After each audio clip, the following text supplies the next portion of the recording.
എല്ലാവർക്കും കേളി മീഡിയയിലേക്ക് സ്വാഗതം. എൻ്റെ ചാനൽ ആദ്യമായിട്ട് കാണുകയാണ്, സബ്സ്ക്രൈബ് ചെയ്യുക, സപ്പോർട്ട് ചെയ്യുക, നിങ്ങളുടെ വിലയേറിയ അഭിപ്രായങ്ങൾ കമൻറ്റായി രേഖപ്പെടുത്തുക. സീരിയൽ ഇഷ്ടപ്പെടുന്ന എല്ലാ കൂട്ടുകാരും കൂടെ കൂടിക്കൂടും. നമ്മുടെ കുടുംബശ്രീ സാരഥ സീരിയലിൻ്റെ എപ്പിസോഡ് ഇന്ന് എല്ലാവരും കണ്ടു എന്ന് വിശ്വസിക്കുന്നു.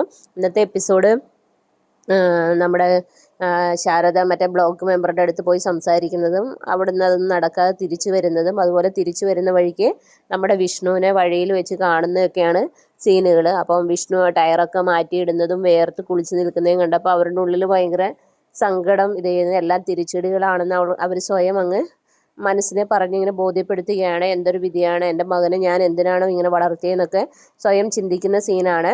പിന്നെ അതുപോലെ അങ്ങനെ ഓട്ടോയിൽ ചെന്ന് വീട്ടിലേക്ക് കയറുമ്പോൾ നമ്മുടെ രാഘവൻ നായർ ചോദിക്കുന്നുണ്ട് പോയ കാര്യം എന്തായെന്നൊക്കെ. അപ്പോൾ ഭാമ ഒന്നും മിണ്ടാതെ അകത്തേക്ക് പോവുകയാണ്. അപ്പോൾ പിള്ളയോട് ചോദിക്കുകയാണ്, പിള്ള എന്താണ് പറ്റിയെന്ന് ചോദിക്കുന്നത്. അപ്പോൾ പറയുന്നു വരുന്ന വഴിക്ക് ഇങ്ങനെ വിഷ്ണുവിനെ കണ്ടെന്ന് പറയുന്നു.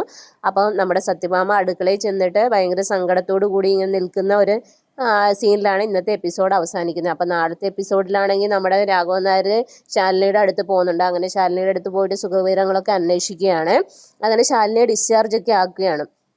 ആ സമയത്ത് രാഘവൻ നായർ ശാലിനിയോട് പറയുന്നുണ്ട്, ഈ സത്യഭാമയുടെ സ്വഭാവമൊന്നും മാറത്തില്ല, പക്ഷെ മോളെക്കുറിച്ച് അവളുടെ ഉള്ളിൽ എന്തൊക്കെയോ തെറ്റിദ്ധാരണകളുണ്ട്, അതൊക്കെ മാറിയാലേ അവൾ നിന്നെ മനസ്സിലാക്കത്തുള്ളെന്നൊക്കെ പറയുന്നു. അപ്പോൾ പറയുന്നു അത് എല്ലാം ശരിയാകും അച്ഛാ എന്നിങ്ങനെ പറയുകയാണ്. അങ്ങനെ ശാരദ ടീച്ചറും പറയുകയാണ്. അങ്ങനെ ശാലിനി വീട്ടിലേക്ക് പോവുകയാണ്. അങ്ങനെ വീട്ടിലേക്ക് ചെല്ലുമ്പോഴത്തേനും മക്കൾ രണ്ടുപേരും അടുത്ത് വന്ന് അവളെ സ്വീകരിക്കാനായി നിൽക്കുകയാണ്. അതിനുശേഷം നമ്മുടെ എന്താ പറയുക, നമ്മുടെ നൂറാണെങ്കിൽ ഓൾറെഡി സത്യഭാമയുടെ വിഗ്രഹം പൊട്ടിപ്പോയിരുന്നല്ലോ.